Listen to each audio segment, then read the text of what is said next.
Components of partnership deed, components of partnership deed कि partnership deed के अंदर क्या क्या होता है। बेटा बहुत सारी चीजें होती हैं, वन बाय वन समझेंगे, और ये थ्योरेटिकल पॉइंट ऑफ व्यू से भी बहुत इंपॉर्टेंट क्वेश्चन है, that explain the components of partnership deed.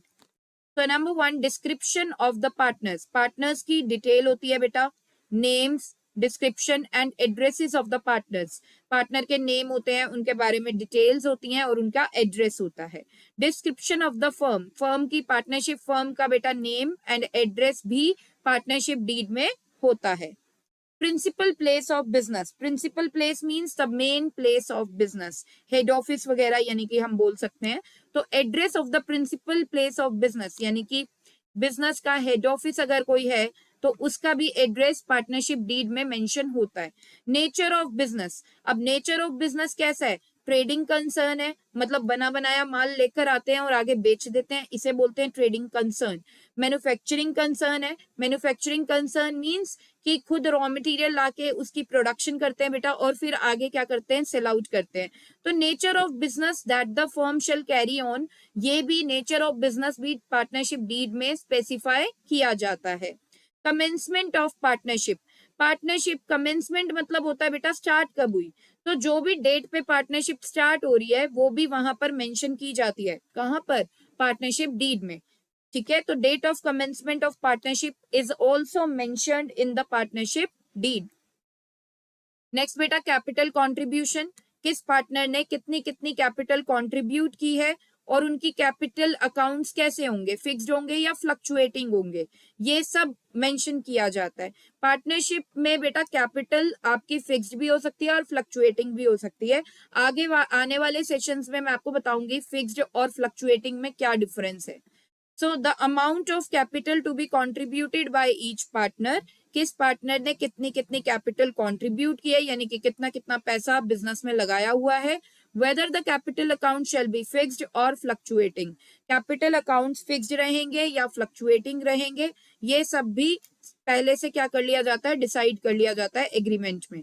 Interest on capital, rate of interest if allowed on capital, अगर इंटरेस्ट ऑन कैपिटल पार्टनर्स को दिया जाएगा कंपनी के द्वारा, पार्टनरशिप फर्म के द्वारा, तो वो किस रेट ऑफ इंटरेस्ट का रहेगा, 5% दिया जाएगा इंटरेस्ट ऑन कैपिटल, 10% दिया जाएगा, कितना दिया जाएगा।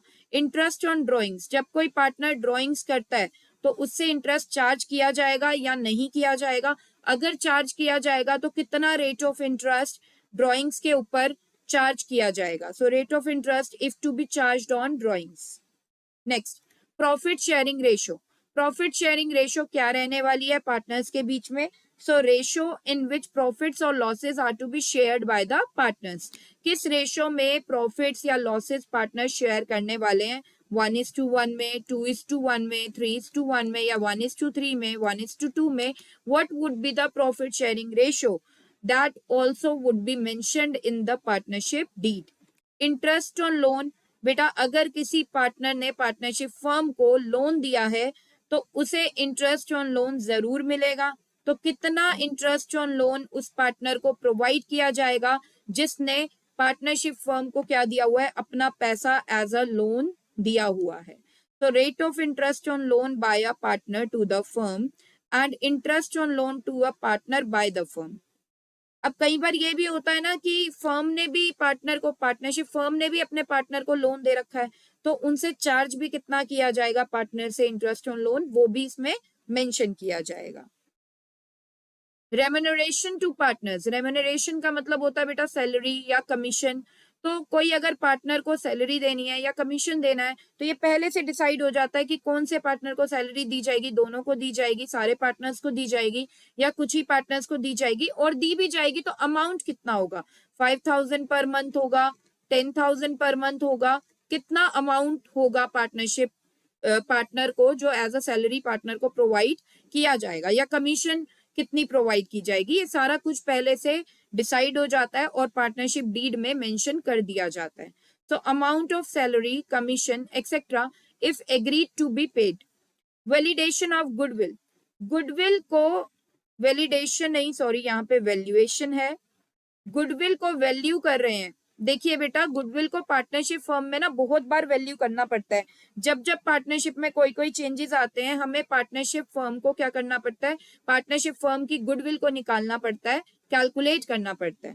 ठीक है, कब कब मैम पार्टनरशिप फर्म में हमें गुडविल को वैल्यू करना पड़ता है, कैलकुलेट करना पड़ता है बेटा? जब कोई चेंज हो रहा हो प्रॉफिट शेयरिंग रेशो में। लेट सपोज पहले पार्टनर्स ने डिसाइड किया था 1:1 की रेशो में, सॉरी 2:1 की रेशो में प्रॉफिट शेयरिंग करेंगे। ठीक है, अब वो चेंज करना चाहते हैं, इसे 1:1 करना चाहते हैं, तो अब बेटा गुडविल यहाँ पे वैल्यू की जाएगी।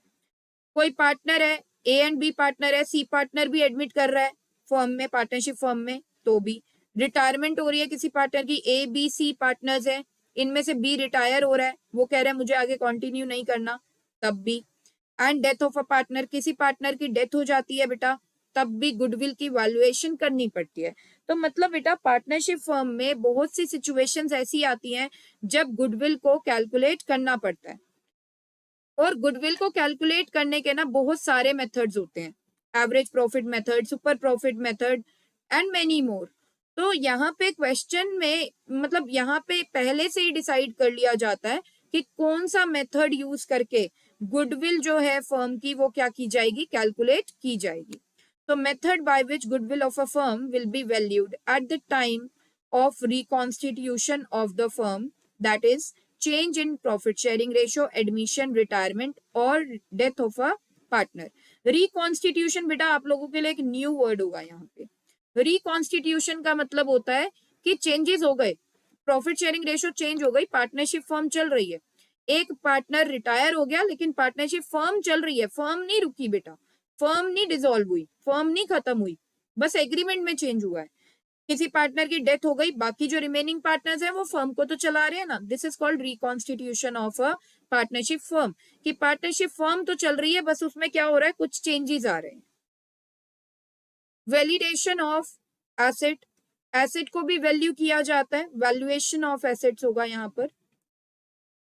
एसेट की भी बेटा हमें वैल्यू लगानी पड़ती है जब भी फर्म क्या हो रही है, रिकॉन्स्टिट्यूट हो रही है पार्टनरशिप फर्म। तो ये हमें पता होना चाहिए पहले से कि किस मैनर में हम अपने एसेट्स की वैल्यूएशन करेंगे, एसेट्स की वैल्यू लगाएंगे जब भी क्या होगा, फर्म के जब भी क्या होगा, फर्म रिकॉन्स्टिट्यूट होगी। तो the manner in which assets of the firm shall be valued at the time of its reconstitution. Settlement of account, accounts की भी सेटलमेंट करनी पड़ती है। ठीक है, पार्टनर्स को कुछ देना पड़ता है, उनसे कुछ लेना पड़ता है, डिपेंडिंग ऑन द सिचुएशन। ये सब मैं आगे आपको प्रैक्टिकल एस्पेक्ट में बहुत अच्छे से समझाने वाली हूँ।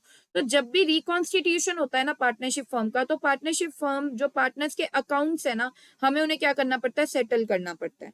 तो सेटल करने का क्या तरीका होगा, ये भी पहले से क्या हो जाता है, डिसाइड हो जाता है।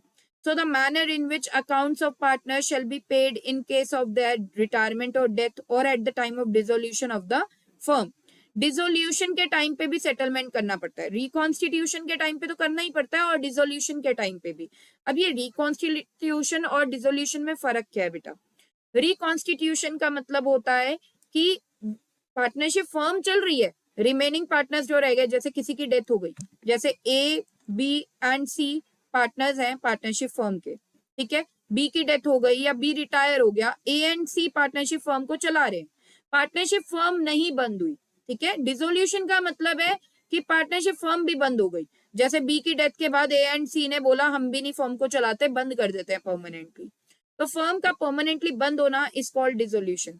तो डिसोल्यूशन के टाइम पे भी सेटलमेंट ऑफ अकाउंट्स की जरूरत पड़ती है एंड रिकॉन्स्टिट्यूशन ऑफ फर्म के टाइम पे भी हमें सेटलमेंट ऑफ अकाउंट्स की जरूरत पड़ती है। तो हमें सेटल कैसे करना है अकाउंट्स को, ये भी पार्टनरशिप डीड में पहले से डिसाइड हो जाता है। अकाउंटिंग पीरियड, जैसे कि बेटा हमें पता है कि हर कंपनी का अपना एक अकाउंटिंग पीरियड होता है, राइट। और अकाउंटिंग पीरियड दो तरीके का हो सकता है, एक फाइनेंशियल ईयर और एक बेटा कैलेंडर ईयर। अब फाइनेंशियल ईयर कौन सा होता है, जो 1 अप्रैल से स्टार्ट हो जाता है एक ईयर के और 31 मार्च ऑफ नेक्स्ट ईयर को एंड होता है।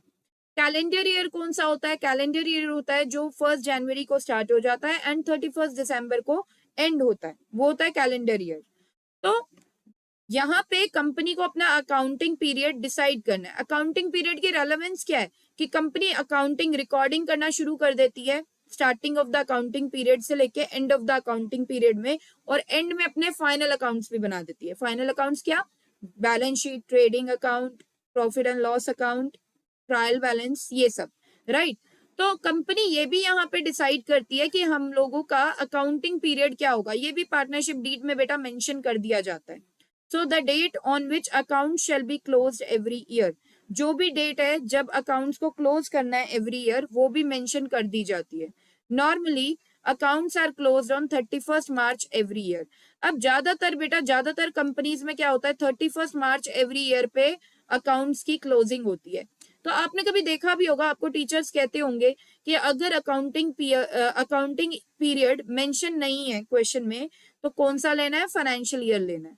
वो इसीलिए बोलते हैं क्योंकि ज्यादातर कंपनीज क्या है 31 मार्च को एंड कर रही होती हैं अपना अकाउंटिंग ईयर या अकाउंटिंग पीरियड, ठीक है। और साथ में कंपनीज एक्ट ने जो रिकॉग्नाइज किया है अकाउंटिंग ईयर को, वो उन्होंने फाइनेंशियल ईयर को ही इंपॉर्टेंस दी है। इसलिए हम लोग भी फाइनेंशियल ईयर लेते हैं whenever the question is silent regarding the accounting period. Next, rights and duties of partners. Rights मतलब अधिकार, ठीक है, पार्टनर्स के क्या अधिकार हैं। ड्यूटीज मतलब पार्टनर्स की क्या रिस्पॉन्सिबिलिटीज है, what is expected out of partners, partner से क्या एक्सपेक्ट किया जा रहा है। तो ये सब चीजें भी पहले से पार्टनरशिप डीड में मेंशन हो जाती हैं। So the rights and duties of partners are defined. Duration of partnership, कई बार क्या होता है बेटा, पहले से डिसाइड होता है कि हम ये पार्टनरशिप 2 साल के लिए करेंगे, या हम ये पार्टनरशिप 3 साल तक के लिए करेंगे, या हम ये पार्टनरशिप एक पर्टिकुलर वेंचर के लिए, मतलब एक पर्टिकुलर वर्क के लिए कर रहे हैं, एक पर्टिकुलर प्रोजेक्ट के लिए कर रहे हैं। Once the project is over, वो पार्टनरशिप भी क्या हो जाएगी, ओवर हो जाएगी। और कुछ होती है partnership at will. Partnership at will होता है कि जब मन करेगा तब उसे खत्म करेंगे, ठीक है। तो कुछ होती है स्पेसिफाइड पीरियड के लिए, 1 साल, 3 साल, 5 साल, ऐसे। ये कुछ होती है एक पर्टिकुलर वेंचर के लिए, मतलब प्रोजेक्ट वगैरह के लिए। कुछ होती है एट विल, कि जब मन करेगा तभी पार्टनरशिप को क्या करेंगे, एंड करेंगे। सो ड्यूरेशन ऑफ पार्टनरशिप अगर कोई है तो वो पहले से क्या कर दी जाती है, मेंशन कर दी जाती है। या किसी भी टाइप की पार्टनरशिप हो रही है, whether it is partnership for a specified period of time, और it is partnership for a venture, or it is partnership at will, that is also mentioned in the partnership deed. तो आइए recall करते हैं। The period of partnership, that is whether it is for a specified period or for a venture or at will, ये भी mention किया जाता है। Bank account operation, अब बेटा बैंक अकाउंट भी ऑपरेट करना होता है पार्टनरशिप फर्म का। सो बैंक अकाउंट कैसे ऑपरेट करेंगे, क्या सारे पार्टनर्स ज्वाइंटली मिलके करेंगे या सेपरेटली करेंगे, तो कैसे उन्हें अपने बैंक अकाउंट को ऑपरेट करना है, ये सब भी पहले से ही पार्टनरशिप डीड में मेंशन कर दिया जाता है। तो आइए देखते हैं, how shall the bank account be operated, bank account को हम कैसे ऑपरेट करेंगे। Whether it shall be operated by any of the partners और ज्वाइंटली, क्या कोई एक आधा पार्टनर उनमें से ऑपरेट करेगा या फिर ज्वाइंटली सब लोग मिलकर ऑपरेट करेंगे। Next, death of a partner, अगर किसी पार्टनर की डेथ हो जाती है तो पार्टनरशिप फर्म को बंद करना होगा, डिसॉल्व करना होगा, मतलब परमानेंटली, या कंटिन्यू करना होगा, ये भी पहले से डिसाइड हो जाता है। So whether the firm will continue और dissolve on the death of a partner. Next, settlement of disputes. Settlement of disputes क्या है, कोई भी डिस्प्यूट या कोई भी कॉन्फ्लिक्ट होता है, मतलब कोई भी लड़ाई झगड़ा होता है पार्टनर्स के बीच में, तो क्या मेथड रहेगा कि हम उसको क्या करें, सॉर्ट आउट कर दें। So disputes if any among the partners, how they shall be settled, अगर कोई डिस्प्यूट्स होते हैं पार्टनर्स के बीच में तो उन्हें कैसे सेटल किया जाएगा। So it was all about the components of partnership deed. अब आपको डर लग रहा होगा कि मैम यहाँ पे 20 कंपोनेंट्स हैं पार्टनरशिप डीड के, क्या हमें सब लर्न करने होंगे। नो बेटा, आपको सारा कुछ लर्न करने की 20 लर्न करने की जरूरत नहीं है, बट यस 8 to 10 तो आपको लर्न होने चाहिए अच्छे से, ठीक है।